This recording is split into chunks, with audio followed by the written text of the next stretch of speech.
How about that, you poor thing? I've gotten rid of the smell of poverty for you, so you should be grateful." With those words, champagne was thrown in my face with force. This happened when I went to meet my fiancé's family. Instead of being concerned for me, James, my fiancé, started laughing loudly as if he was making fun of me. I quickly realized that all the effort I put into styling my hair and choosing my clothes was wasted. In the end, all I felt was emptiness.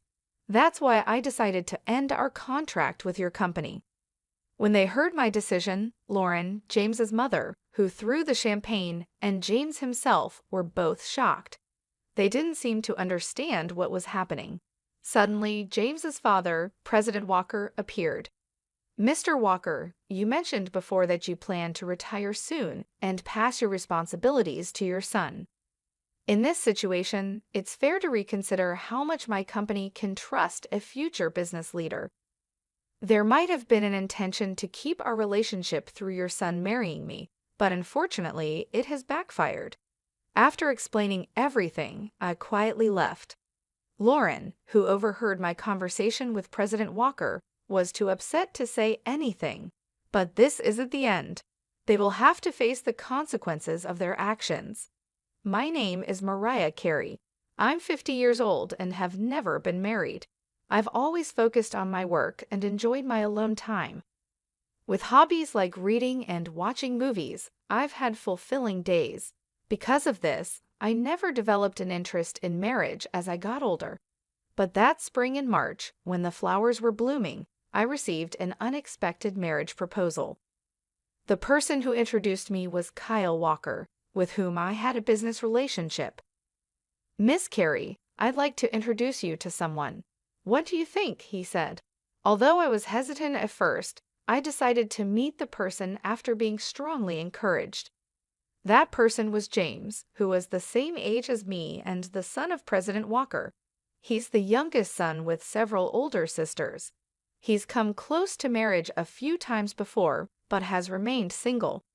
I had one request before our first meeting, but James was a polite and kind person, and I immediately liked him. I started thinking that maybe marrying him wouldn't be such a bad idea, so I suggested that we start dating. Both President Walker and James were happy with this idea, and everything seemed to be going well. But I never imagined that this decision would lead to an unexpected situation later on. 2 weeks into our relationship, during our third date, James smiled and said, "We're already like a couple, aren't we?" Unlike before, James was wearing a casual jacket and looked relaxed and youthful. I had also switched from dressing up to wearing casual pants. Even though we were both older, our feelings at that moment felt as fresh as those of young people. However, as the date went on, I started noticing something strange about James's behavior. He often made comments that felt a bit insulting. For example, he took me to a slightly upscale restaurant and proudly said, "You don't usually get to come to a place like this, right? This must be special for you." I could only respond with a vague smile. In reality, this restaurant was one of my favorites, and I had just visited it with a friend 6 days ago. But I didn't want to embarrass him, so I didn't tell him the truth. A waiter I knew noticed my signal and played along, pretending not to recognize me. While we were sitting, I noticed the watch on James's wrist. It wasn't the best watch out there, but it was nice.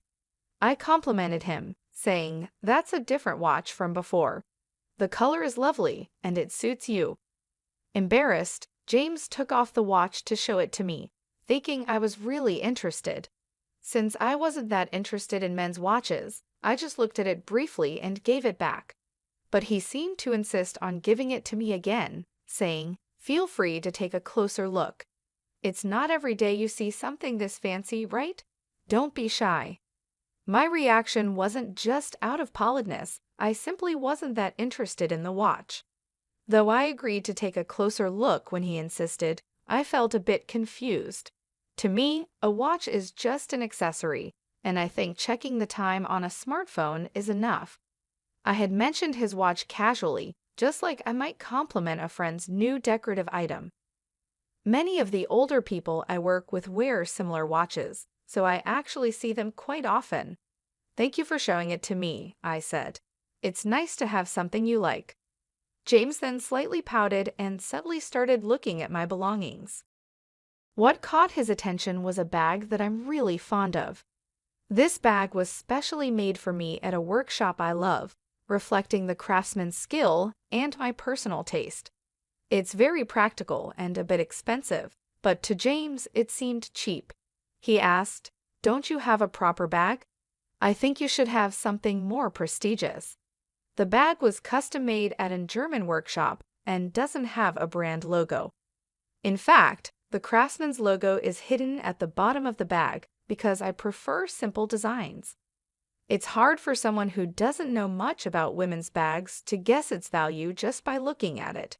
But I couldn't help feeling puzzled by his constant superior attitude. Sometimes I brush it off, thinking he's just a sheltered person who doesn't know much about the world, but the uncomfortable feeling doesn't easily go away.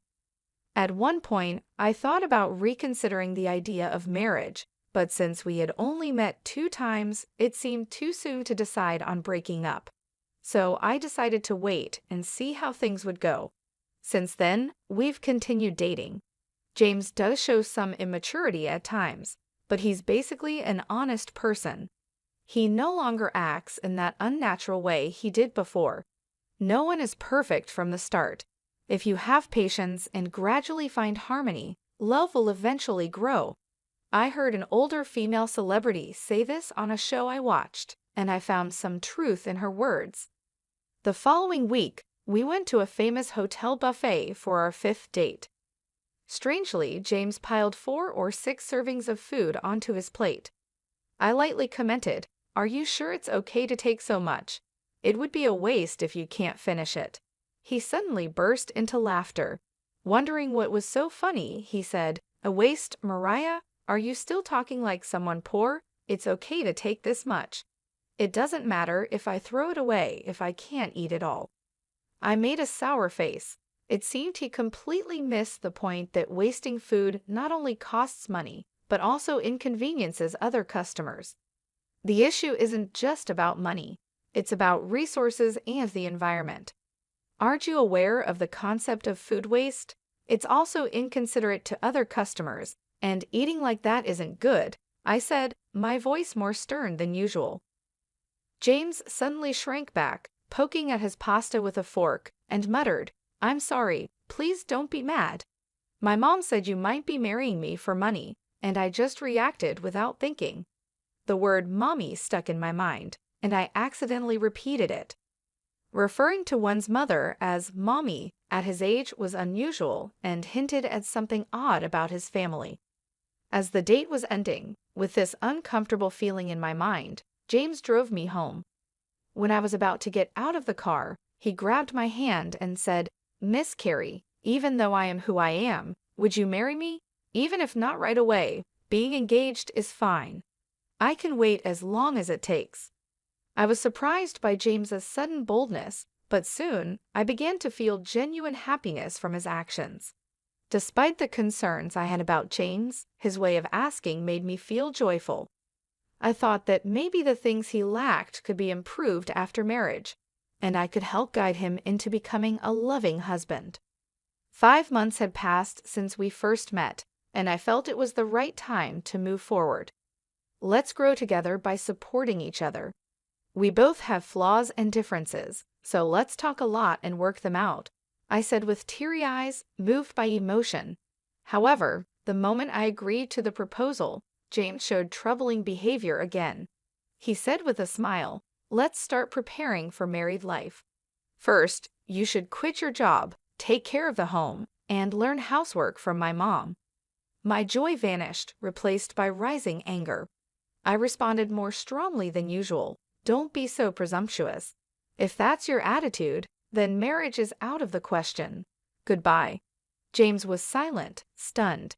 In that moment, I got out of the car and went straight into my house. Even though I decided to distance myself, I reluctantly agreed to meet James after he sent me a message over the weekend, insisting on seeing me. The weekend came quickly, and when the day arrived, James was already waiting at our meeting spot. As I approached, James stood up quickly and apologized deeply. "I'm really sorry about last time. My friends told me to be firm, and I took it too seriously. They even scolded me for thinking it was okay to act like that," James said, his energy low, which started to melt away my anger. Not long ago, I felt like getting upset with him, but I eventually made peace with it. It's a bit disappointing, but James is dear to me. He's very straightforward, and sometimes it's hard for him to tell the difference between a joke and something serious. He's easily influenced and a bit indecisive, but I reminded myself that no one is perfect from the start. Make sure you keep this in mind. "We're getting engaged, after all," I said with a small smile. Hearing this, James looked up suddenly and brightened right away. After a month of a somewhat turbulent engagement period, it was finally time to meet each other's families and announce our marriage. The first visit was to James's family home. Although I had known President Walker for a long time, it was strictly professional, and this was my first time visiting his home, which made me nervous. James was his usual gentle and lovely self, but he seemed a bit off that morning. I thought maybe he was just nervous, but that wasn't the case. About my mom," he started, and I braced myself, thinking about the usual worries between a daughter-in-law and mother-in-law. But I trusted his mother, known to be a hard-working woman and the kind-hearted wife of President Walker. I hoped that if I spoke sincerely, she would understand me, but I was wrong. The moment I stepped into the room to greet them, liquid splashed onto my face.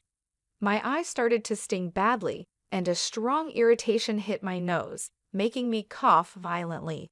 I immediately panicked. "How about that, you poor thing? I got rid of the poor smell for you, so be thankful," I heard a mocking voice say. I was shocked by the bitter taste, smell, and heat. I realized the liquid in my mouth was champagne, but I couldn't understand why I was being treated like this. "Lauren, what are you doing?" President Walker exclaimed in shock. The situation became clear. James's mother, Lauren, who was supposed to be my future mother-in-law, had thrown champagne in my face. It seemed the mocking voice was also Lauren's. I remembered how James had looked down on me as poor before and realized that this attitude might have come from Lauren. "What's the matter, Mariah? You're all wet. Funny, isn't it?" "Go, Mommy, that's just like you." James laughed loudly. At that moment, I realized that everything I had done up to this point was for nothing. I felt nothing but emptiness in my heart. "I will therefore terminate our contract with your company," I said. "What?" James and Lauren both exclaimed in surprise. They quickly looked at each other and seemed to whisper about something, maybe our business dealings or something else. But as far as I was concerned, I was no longer involved. I was just an outsider. I could only guess what they were discussing at that moment. One person who stayed silent was President Walker, who looked pale and wide-eyed. I turned to him, thanked him, and began to speak. "First of all, President Walker, I want to thank you for your cooperation so far. It must be because of the condition we agreed on that nothing like this has happened before." When I turned to speak to Lauren and James, Lauren looked at President Walker with a doubtful expression and then stared at me sternly. Meanwhile, James watched Lauren's reaction while glancing at me. I continued quietly, knowing that what I was about to say might surprise them, but I hoped they would listen carefully. One condition of accepting this matchmaking was that I would not reveal I am the president of a company until the marriage was decided. I didn't want my title to interfere.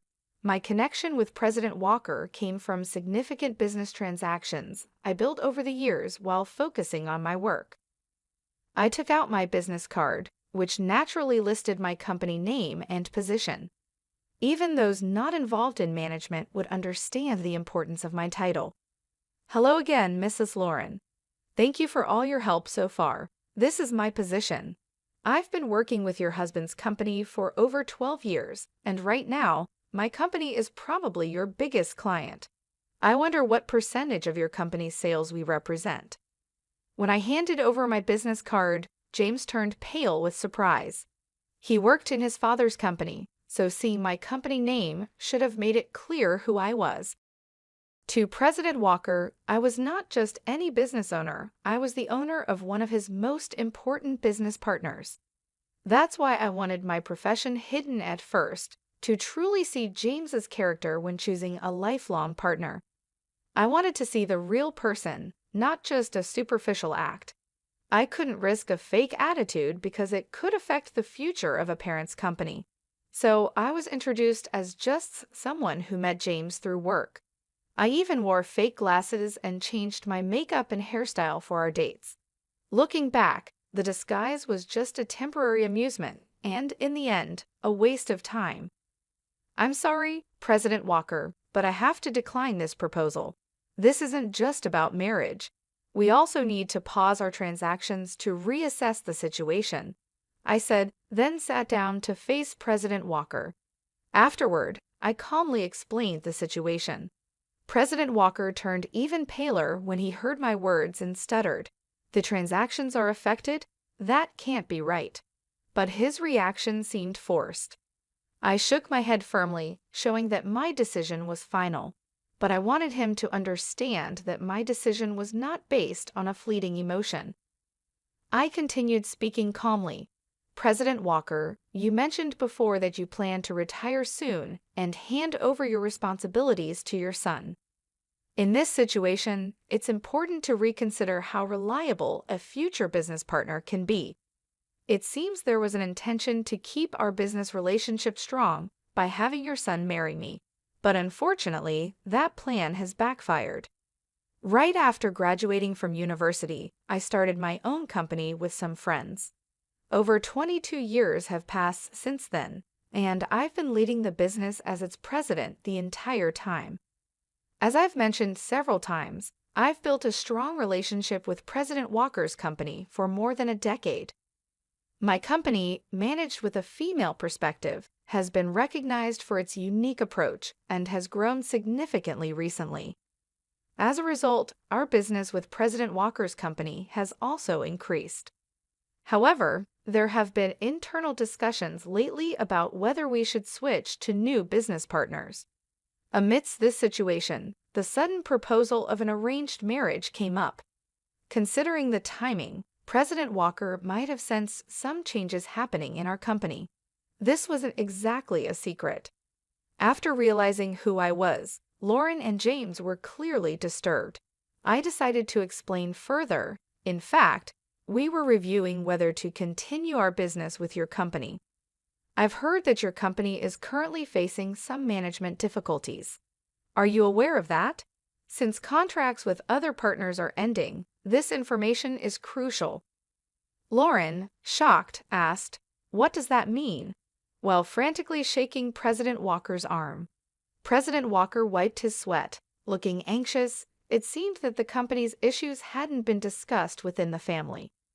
James's confused glances between me and President Walker caught my attention.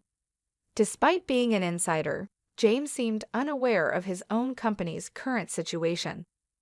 While thinking about this puzzling situation, I continued, "Given this, President Walker strongly suggested that I meet with you, James, leading us to this point. Perhaps you considered this marriage proposal to stabilize your company. It seems you wanted to maintain our business relationship at all costs." Lauren was visibly shaken, her hands trembling, and her lips quivering as she listened. I explained that President Walker's company is indeed struggling with management issues. Lauren may have looked down on me earlier, but her company is dealing with much bigger problems.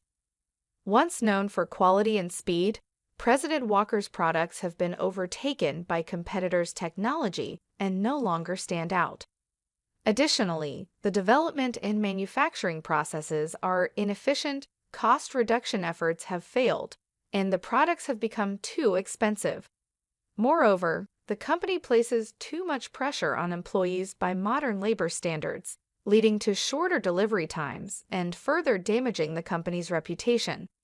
Working with a low-rated company like this can harm the reputation of its business partners as well. Even a company with a long history can struggle when it has outdated structures and a high turnover rate among young employees. As a result, President Walker's company's market share has been decreasing, and its performance continues to decline.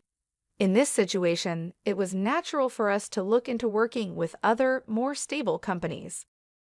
Lauren, outraged, shouted, "How dare you threaten to cut off business based on personal feelings? What a despicable act! Are you blackmailing us? This is the worst. Don't think such behavior is acceptable." She seemed to forget that her actions were the cause of this situation.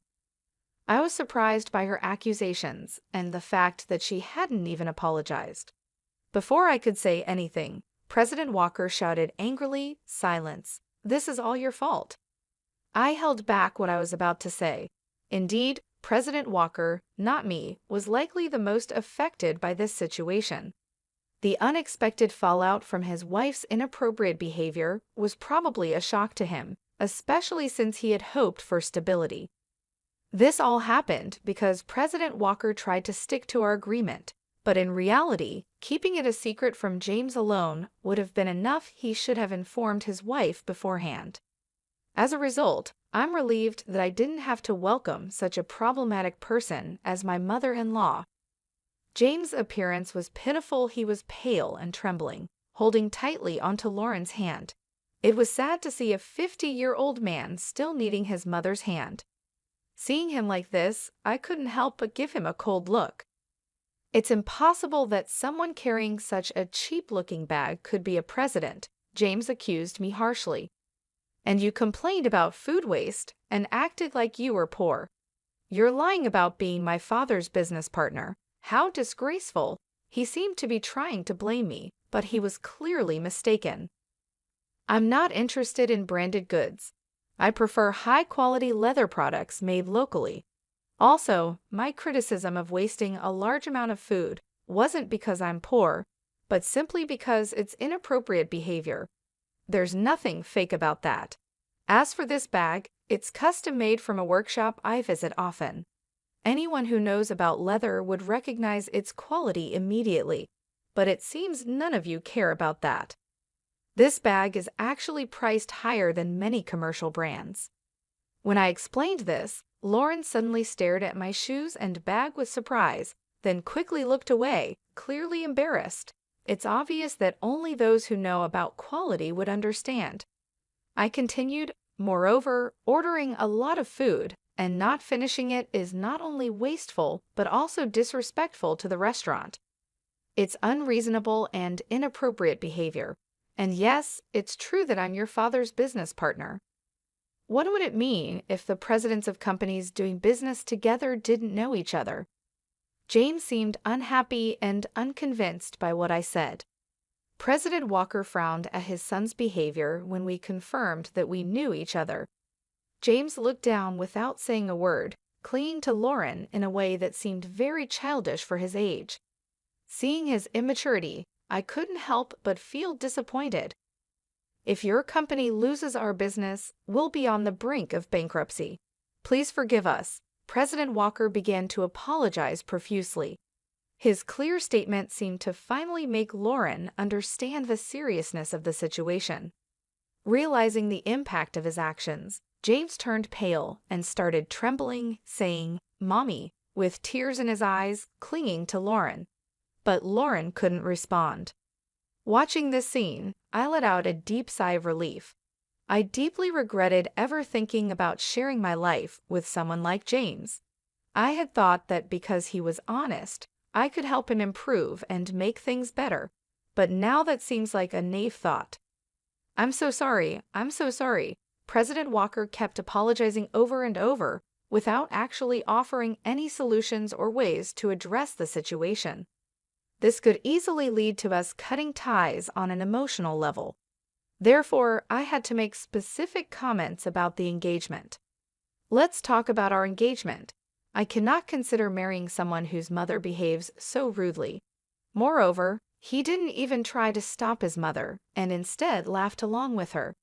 I hope you understand why the engagement should be called off." President Walker listened, nodding in agreement. I continued, "Thank you for understanding.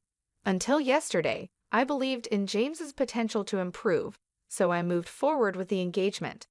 But now I feel relieved that our relationship has ended." I gave specific examples of James's behavior, like how he often quoted his mother's opinions, saying, "Mommy said so," and how he still called her Mommy, even though he's almost 52 years old. He frequently used his mother's opinions as an excuse to justify his improper behavior. However, as soon as I pointed out these issues, he would quickly become discouraged, showing his weakness. There were countless examples of this behavior. President Walker was shocked, his mouth open in disbelief, and Lauren looked embarrassed. However, James didn't seem to understand what was wrong with his actions. When I asked if there was any fault on my part in calling off the engagement, President Walker shook his head slightly, looking pitiful. I paused to calm myself and took a deep breath. I will divorce my wife. James will also have to move out with her. The company's operations will be taken over by competent staff, so please don't abandon us. Help us, President Walker suddenly declared, clearly anxious after seeing me take a deep breath. What? That's not possible. I can't manage my life without this marriage. Lauren cried out in shock. After that, both James and Lauren raised their voices at President Walker, saying, "Why didn't you tell us beforehand? I'm innocent. Why am I being kicked out? The problem is only with Mommy. I'm not involved." Their protests filled the room, and I finally let out a real sigh, fed up with everything. "Well, as you wish. Thank you for your time. I will take my leave now," I said to President Walker and quickly left. I needed to go home and take my high-quality clothes to the dry cleaners right away. Otherwise, the champagne stains would set and ruin them. James stopped protesting and wept, seemingly accepting the situation. Lauren tried to argue, but President Walker silenced her with a stern reprimand. However, she still seemed to grit her teeth in dissatisfaction, looking more determined than her son. 6 months after the unpleasant incident with the Walker family, as predicted, President Walker resigned from his position. It wasn't just a retirement. It was a resignation, taking responsibility for the company's poor performance. The main reason for the decline was the termination of the contract with my company. A former employee who took over as the new president conducted a full review of the operations. Moving away from family management was well received, and external evaluations of the company improved. He took the initiative to develop new products, and the results were starting to show. At this pace, resuming the paused business transactions might happen soon. In the meantime, President Walker and Lauren officially divorced. As expected, James moved out with Lauren, and they started a new life together. However, rumors say they have daily conflicts. It seems that their close relationship was mostly based on financial comfort. After being forced out of his father's company, James quickly became unemployed. Unable to handle James's financial dependence, Lauren left him in President Walker's care and disappeared. I've heard she now lives alone in an old, low-rent apartment, mourning her situation. Lauren once bragged about her lavish lifestyle, but her behavior pushed many people away. Now, she has no helpers or friends and has become a lonely figure. About a year after President Walker's retirement, I had a chance encounter with him when I visited his former company. I ran into him unexpectedly. "I am very sorry for the great inconvenience I caused before," he said. He had generously given half of his property to Lauren, but her financial troubles were mostly due to James's demands and Lauren's continued extravagant spending. Unfortunately, this is personal responsibility, and it's hard to feel sympathy. President Walker had planned to keep James at a distance, but he was shocked to learn that his nearly 52-year-old son didn't even know how to boil water. Eventually, they ended up living together. Now, he is firmly teaching James, making various decisions around the house. James had completely relied on Lauren, and President Walker admitted, "I feel that I didn't properly take care of my son and wife until now." This is the misfortune I created for myself. Although it's late, I am deeply reflecting on my mistakes. I think I also did some wrong things to Lauren.